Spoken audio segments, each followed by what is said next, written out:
శ్రీమాత్రే నమ. జయ గురు దత్తాత్రేయ నమ.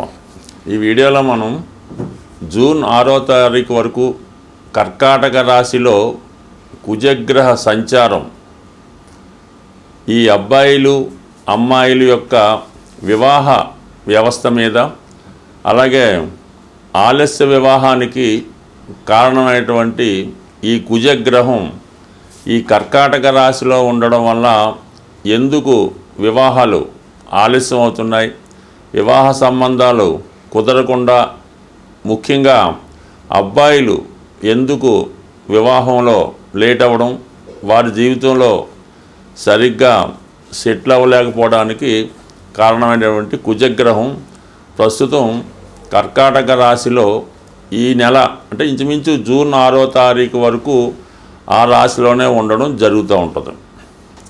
అయితే కుజుడికి అది నీచ స్థానం అవ్వటం వల్ల తను అత్యంత పవర్ఫుల్గా బలంగా పనిచేయలేకపోతుంటాడు. సాధారణంగా వివాహం జరగడానికి, వివాహం తర్వాత అన్యోన్య దాంపత్యం ఉండడానికి కుజగ్రహం చాలా వరకు కారణమవుతూ ఉంటుంది.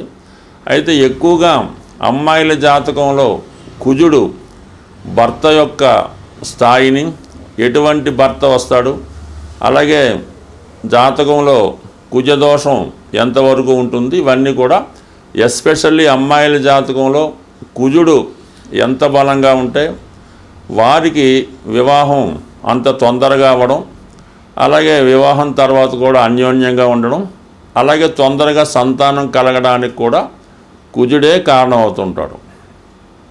అయితే అబ్బాయిల జాతకంలో కుజుడు ఎంత బలంగా ఉంటే ఆ అబ్బాయి అంత తొందరగా జీవితంలో తొందరగా చదువు పూర్తి చేసి ఎంబటనే ఉద్యోగంలో చేరి వివాహం కూడా తొందరగా జరగడానికి, అంటే తొందరగా సెటిల్ అవ్వడానికి మగవారి జాతకంలో కుజుడు అత్యంత బలంగా ఉంటే ఆ బలం యొక్క స్థాయిని బట్టి అబ్బాయి యొక్క భవిష్యత్తు, అతని వివాహం, అతని క్యారెక్టరు ఇవన్నీ కూడా ఆధారపడి ఉంటాయి.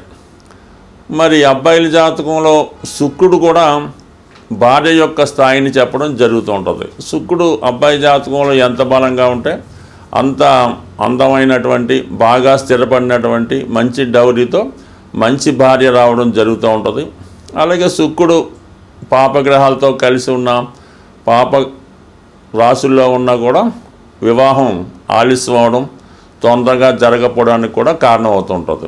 అంటే ముఖ్యంగా ఈ శుక్రుడు రవితో కంబస్ట్ అయి ఉన్న, రవికి బాగా దగ్గరగా ఒకే డిగ్రీలో ఉన్నా కూడా వివాహం జరగడం అన్నది చాలా కష్టం అవుతుంటుంది.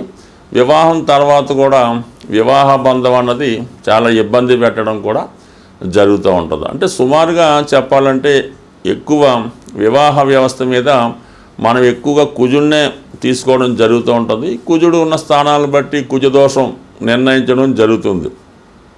కానీ శుక్రుడు కూడా ఈ వివాహ విషయంలో చాలా ప్రాధాన్యత చూపడం జరుగుతూ ఉంటుంది.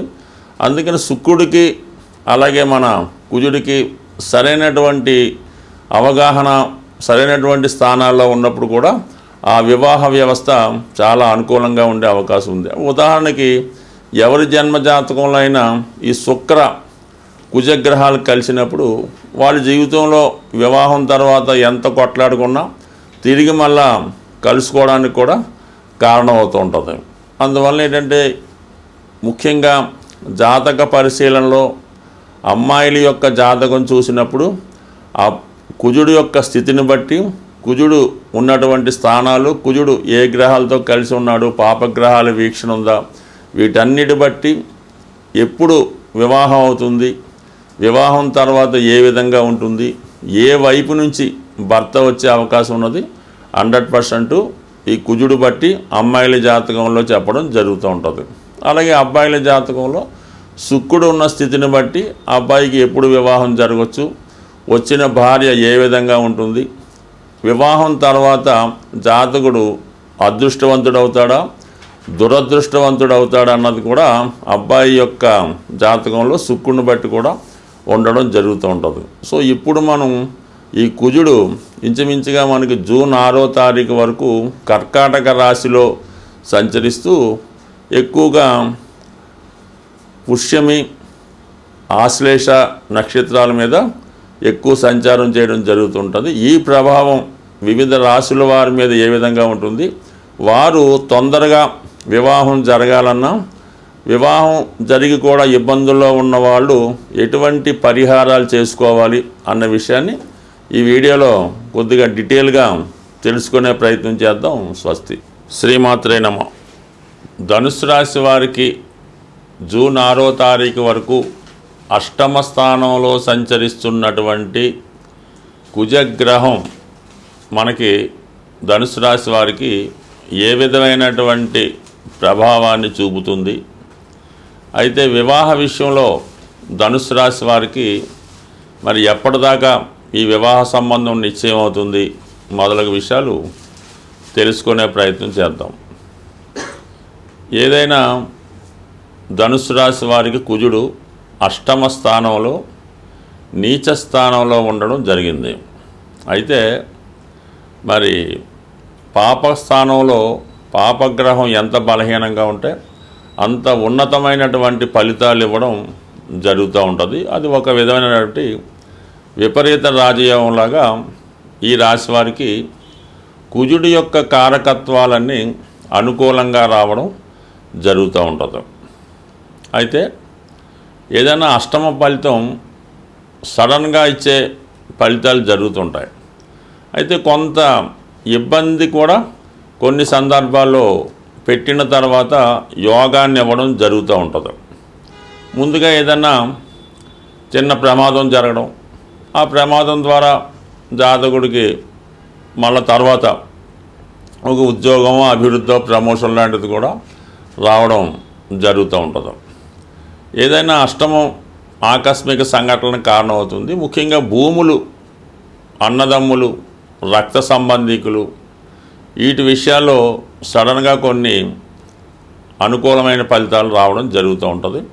కొన్ని ప్రతికూల ఫలితాలు కూడా వచ్చే అవకాశం ఉంది. ముఖ్యంగా సప్తమం వివాహం తర్వాత భార్య, కుటుంబం, ఇదంతా కూడా అష్టమంలో చెప్తూ ఉంటుంది.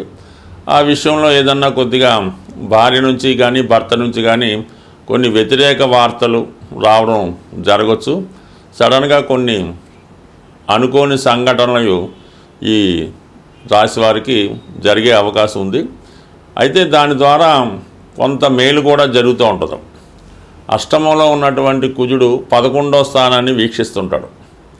ఇది ఎక్కువగా స్త్రీలకి కొంతవరకు వివాహ ప్రయత్నాలు అనుకూలించే అవకాశం ఉన్నది.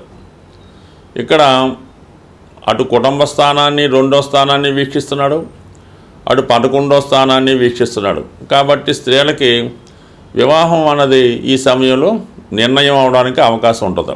అంటే ఎలాగా, గతంలో మనం ఏదైనా వివాహ ప్రయత్నాలు చేసి ఆ వివాహ ప్రయత్నం తప్పిపోయి ఉంటే మళ్ళీ వాళ్ళే మనల్ని సంప్రదించి వివాహానికి మళ్ళీ సంప్రదింపులు జరిగే అవకాశం ఉంది. మీ కుటుంబంతో మేము చుట్టరికం కలుపుకోవాలనుకుంటున్నాం అని మళ్ళీ వచ్చి కలుపుకునే అవకాశం ఉన్నది. అలాగే గతంలో దూరమైనటువంటి భార్యాభర్తలు కూడా ఈ సమయంలో కలుసుకునే అవకాశం ఉన్నది.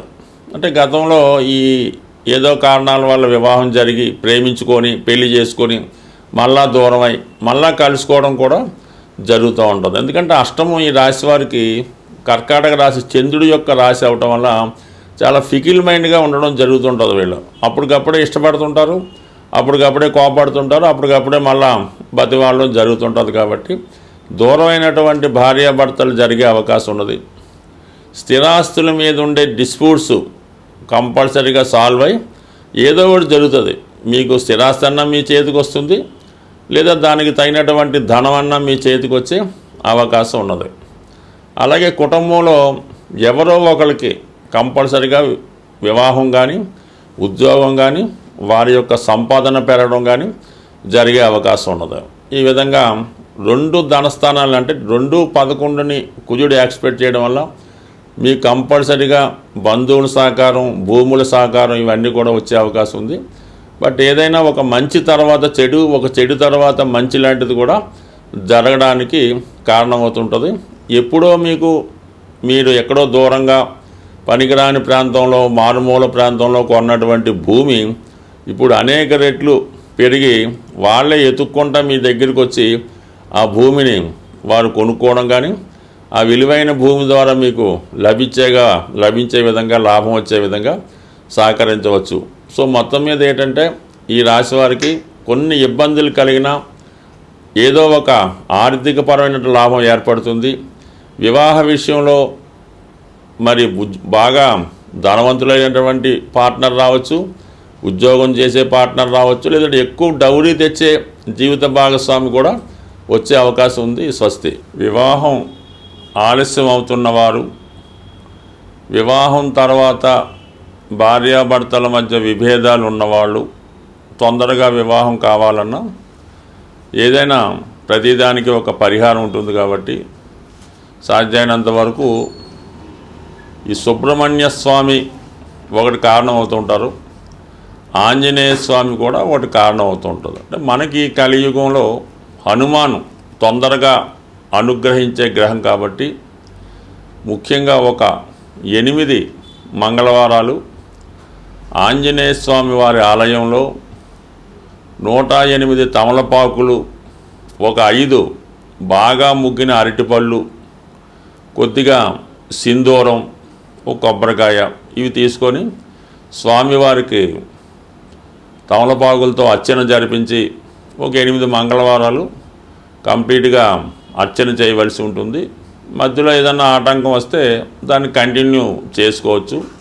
అయితే ముఖ్యంగా స్త్రీలు వేకువజామునే లేచి ఈ స్నానం చేసేటప్పుడు ఆ నీళ్ళలో కొద్దిగా పసుపు కలిపి మంగళ స్నానం చేసిందాకా తలక స్నానం అది చేయవలసి ఉంటుంది. సాంప్రదాయ దుస్తులు ధరించవలసి ఉంటుంది. కంపల్సరిగా గాజులు అంటే మట్టి గాజులు, దాన్ని గాజులు అంటారు. 2 చేతులకు కూడా కనీసం ఒక చేతికి 8, ఒక చేతికి 8, అది ఎరుపు రంగు అయితే వెరీ బెటరు, ఆకుపచ్చ రంగు అయినా పర్వాలేదు.